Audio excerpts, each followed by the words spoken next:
Hey, what's up, guys? Welcome back to myrawintuition.com, where I'm helping people reconnect with their intuition to achieve higher levels of health and happiness. So today I want to talk to you guys about my approach to a raw vegan diet and what has helped me be successful over the last 6.5 to 7 years eating this way and overcoming several health conditions and chronic issues, and just become an overall healthier and happier person. So first off, I'm going to recognize that there's not one way to do a raw vegan diet that's going to work for everybody.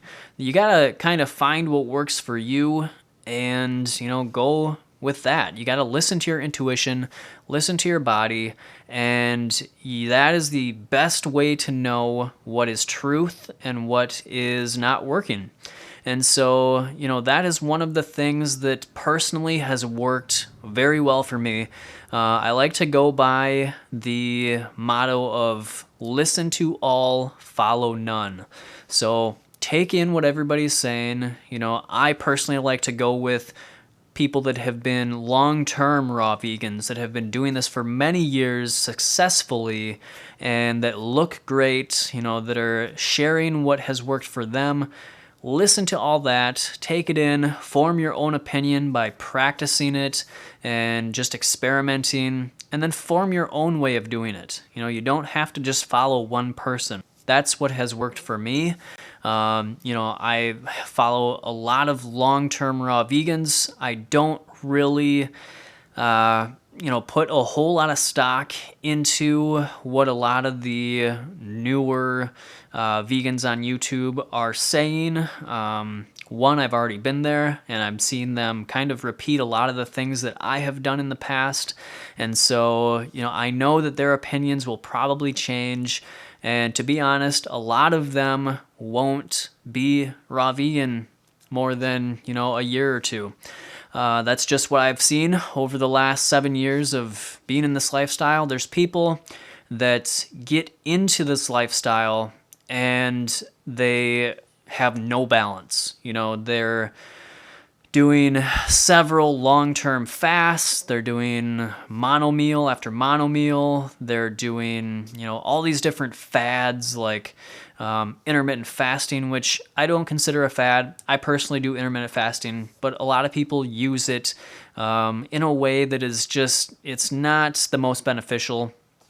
Also trying to do like a vegan keto or, all these different just kind of micro sections of a raw vegan diet. They're trying to incorporate, several different modalities. They try to take like the animal product keto theory and put it into the vegan, lifestyle, which, may or may not work. I don't know. But I just feel like there's so many different fads that are out there that everybody wants to try, and they skip from one thing to another without really giving one thing a long-term, try and forming their own opinion based off a good amount of time.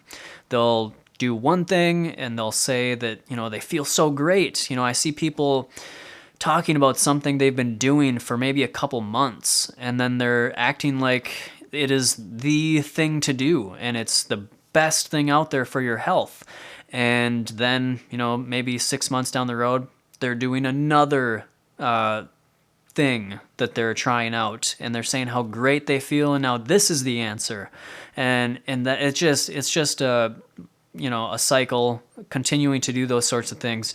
And those are the people that I have seen that don't last long term. They'll go back to junk foods or animal products, and it's pretty easy to kind of look at different people and see if possibly that's going to be the type of person they are. And so that's kind of why I have shifted my focus only to the long-term raw vegans out there, like Tanny Raw, Dan McDonald, John Kohler, Marcus Rothkranz. These people have been doing this for many years. They look great, and they're a shining example of what it takes to be successful doing this lifestyle.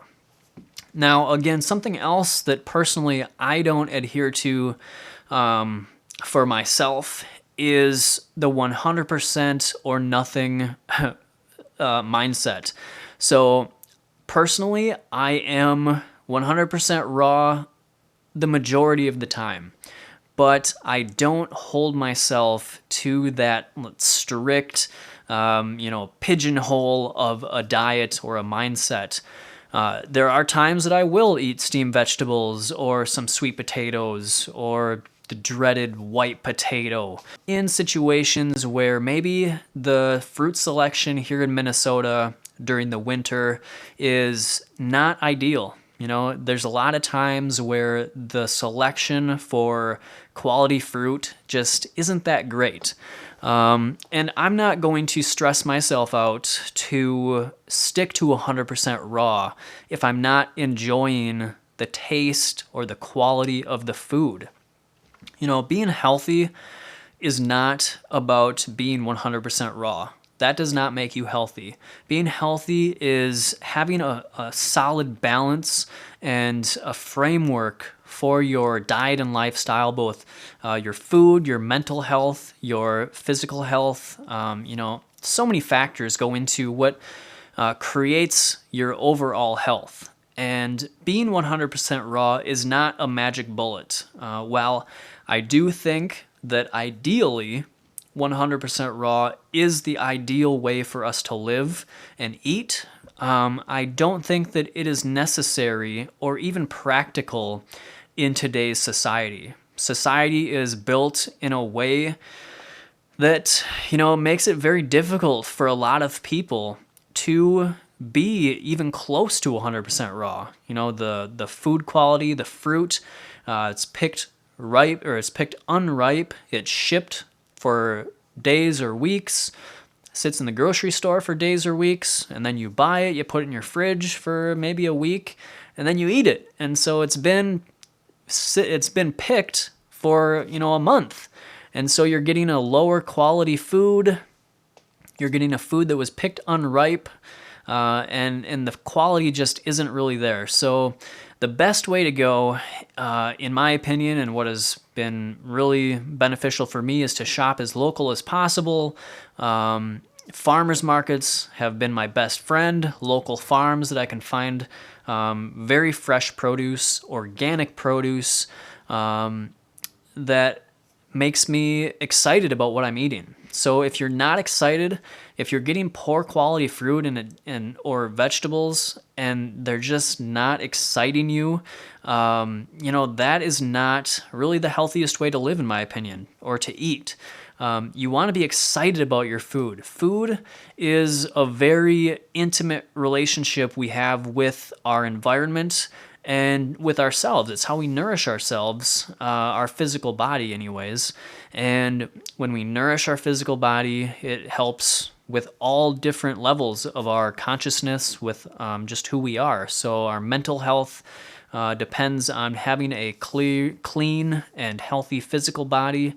And so not stressing out if you're going to add some steamed veggies and any of the things I mentioned. Having some cooked food in your diet, as long as you're predominantly raw, that is what has worked for me. Being 90% or more, even maybe, again, percentages don't really matter to me. It's really about the majority. You just base your diet around raw, fresh fruits and vegetables. And if you have to incorporate some cooked food in order to stick on a healthy path, don't worry about it. Do not let that deter you from living this lifestyle or from, having a high opinion of yourself. Don't consider yourself a failure or like you're doing something wrong if you are eating, a few cooked foods. It's not a big deal. You're eating plant foods. So, there are people out there like John Rose. I love John Rose and I completely get behind what he says, but, people that kind of go by the notion of cooked food, cooking our food is the number one problem with society today. Yeah, cooking our food has led us down many wrong paths, but for people that have found themselves in the unfortunate position of being in a cold weather climate, cooking their food has given them a little bit of comfort, and it gets them through the tough times, and allows them to stay on a healthy diet. So whole plant foods, cooked or not, I think is a great thing to be consuming. But again, I do recognize having a high percentage of that being raw is the best way to go. So it really comes down to living by your own standards. That is what I try to do. Like I said, I'll take in the opinions of many different people, and I will form my own opinion. I will live by my own standards. I don't let my actions be dictated by other people's opinions, at least as much as possible. Obviously we all have some sort of conditioning that makes us want to fit in. But if you can get away from the ego and just try and listen to your intuition, and you find what you truly feel is best for you, follow that as best you can, because that is what's going to lead you down the successful path for the long term, as opposed to worrying about if what you're doing is going to be accepted by other people in the community.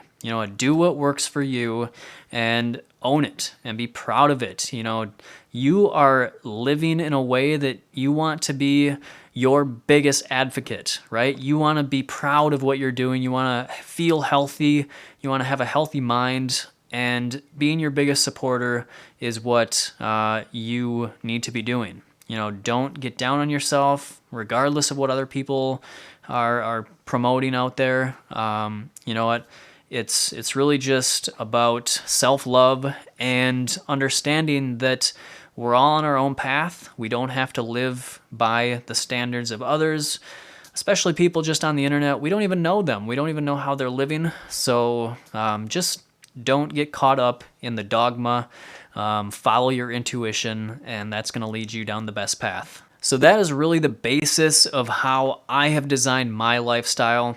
Again, it's finding what works best for you, living by your own standard, and just letting yourself be flexible with what you're doing. Don't get too rigid. Don't get too dogmatic. Learn as much as you can from as many people as you can, preferably, in my opinion, from long-term raw vegans that have knowledge and experience and have gone through all of the ups and downs over the years, and they have proven that they have gotten through it and they are doing well and successful living this way. Personally, my diet is based, of course, around whole, raw plant foods. Not really too much gourmet, but, I have taken, certification courses. I went down to the Graph Academy of Raw Food Education, which I highly recommend, in Atlanta, Georgia. Learned how to make some delicious, gourmet and simplistic whole food raw meals that are satisfying, and they keep you just feeling excited about what you're eating, and content, like you're not missing out on anything that you may have used to be eating. So again, you don't have to replicate every different meal from your past lifestyle. A lot of those meals contain so many different additives and synthetic flavorings and just other stuff that, it's going to be pretty difficult to completely replicate those old meals. But you can make raw, whole food, plant meals that are pretty dang close. They're very satisfying, and they do, they can remind you of those old meals. Sometimes they can even be much better. And pretty much all the time, they're going to make you feel better when you're done eating it. So, that's really it. I hope that was helpful for you guys. I think the overall message I wanted to get across was, do not fall into the dogma. Do not let other people's opinions dictate your actions. Find what works best for you. Listen to your intuition. base your diet off of, the center, the core should be whole, raw plant foods. And if you have to incorporate some cooked foods, don't feel bad about it. Stay flexible, stay open and open-minded, and just be compassionate with yourself. Be compassionate, practice self-love, work on your mental state. Don't just focus on the food.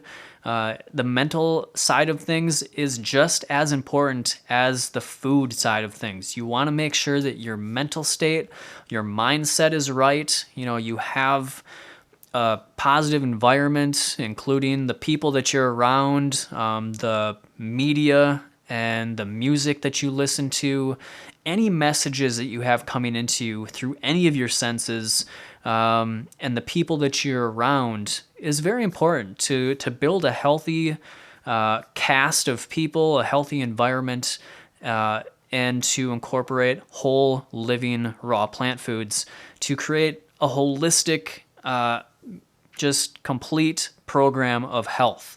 Don't get just caught up in one thing or the other. Do work on all of it. All right. So that is, my opinion on the whole raw food diet and lifestyle. It's what has gotten me 7 years into this, feeling amazing, loving this lifestyle, and loving, just who I've become as a person and what I have, accomplished both physically, mentally, and spiritually. It's been amazing. So if you have any questions, guys, of course, leave them down in the comments box below. I hope this video gave you some positive insights and some just things to think about when you're trying to navigate this whole, idea of what to eat and how to live your lifestyle. But yeah, until I see you guys next time, I will catch you in the next video. Always remember to follow your raw intuition. Detoxify your mind and body. Be the change you want to see. Small steps towards living better. Small steps to where I want to be.